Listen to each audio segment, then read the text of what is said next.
Entonces David confesó a Natán: he pecado contra el Señor. Segundo libro de Samuel 12:13. Muy buenos días. Ningún hombre entra jamás al cielo si no se ha convencido primero de que merece el infierno. Las Escrituras son ricas en el tema de la humildad. La primera bienaventuranza de Jesús no tendría que haber sido tan impactante como lo fue. Dios bendice a los que son pobres en espíritu y se dan cuenta de la necesidad que tienen de Él, porque el reino del cielo les pertenece. El minisermón de Pedro sobre Proverbios no fue nada nuevo. Dios se opone a los orgullosos, pero da gracia a los humildes. La humildad es buena a los ojos de Dios. Siempre lo ha sido.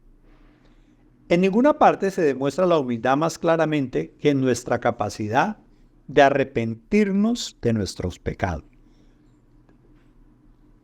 La parábola incisiva de Natán acerca del robo de ovejas confrontó a David con su pecado. Muchos de nosotros habríamos respondido con un indignante: ¿cómo te atreves? ¿O quién te crees? Sin embargo, David no lo hizo, y era el rey. Su respuesta cuando vio su pecado fue pesar. Fue lo suficientemente humilde como para reconocer su propia depravación. Estaba arraigado firmemente en la realidad de la corrupción del hombre.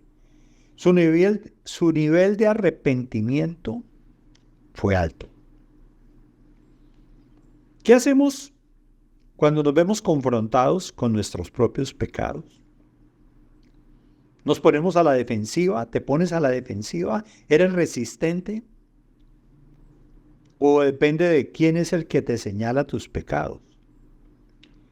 Es difícil aceptar la reprensión de un amigo y aún más difícil la de un extraño. La Biblia nos reprende frecuentemente, pero nos es fácil ignorar la palabra cuando queremos hacerlo. Hay muchas páginas a las que podemos recurrir cuando queremos un pensamiento más edificante y estimulante. Sin embargo, ¿de dónde pueda venir la reprensión? No importa. Pero como no queremos que nada nos incomode, menos nuestra propia corrupción, preferimos reflexionar sobre lo lejos que hemos avanzado y no en cuánto nos falta aún por avanzar.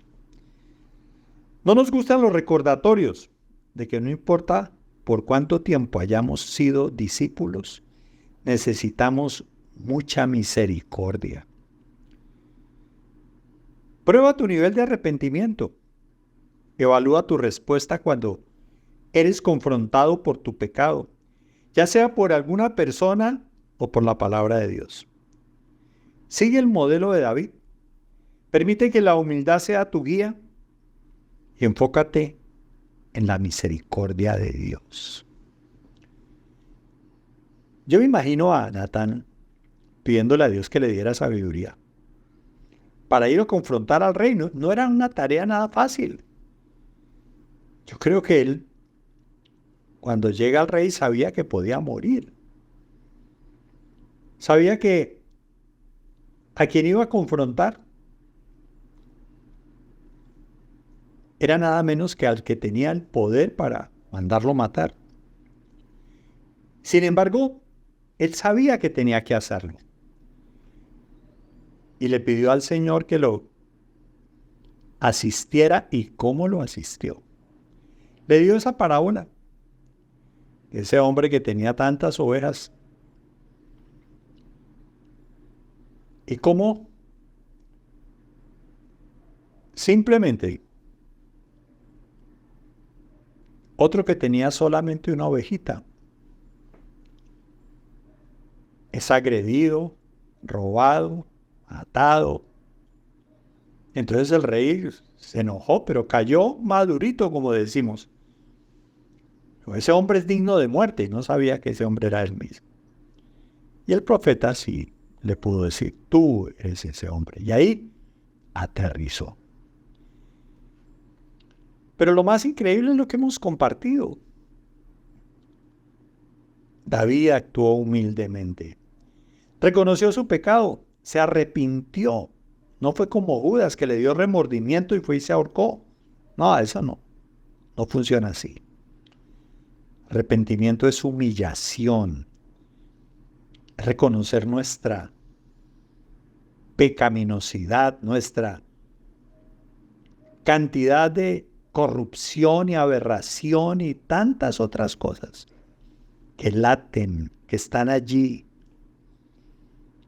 Y que si no caemos es por la gracia de Dios y su misericordia. No porque somos mejores que nadie, como muchas veces sí pretendemos creernos. Y vemos a la gente rasgándose las vestiduras, que se haga justicia.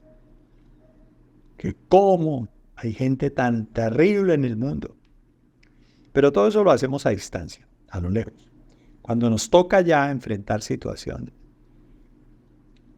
ahí es cuando aflora todo lo que verdaderamente somos. Nuestro pecado.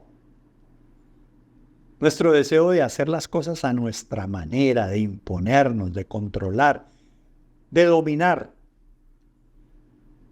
Pero qué bueno, cuando el Señor usa a quien use, sea su palabra o sean personas o quien Él quiera, podamos ser humildes y humillarnos y clamar por la gracia y la misericordia de Dios. Qué privilegio tenemos.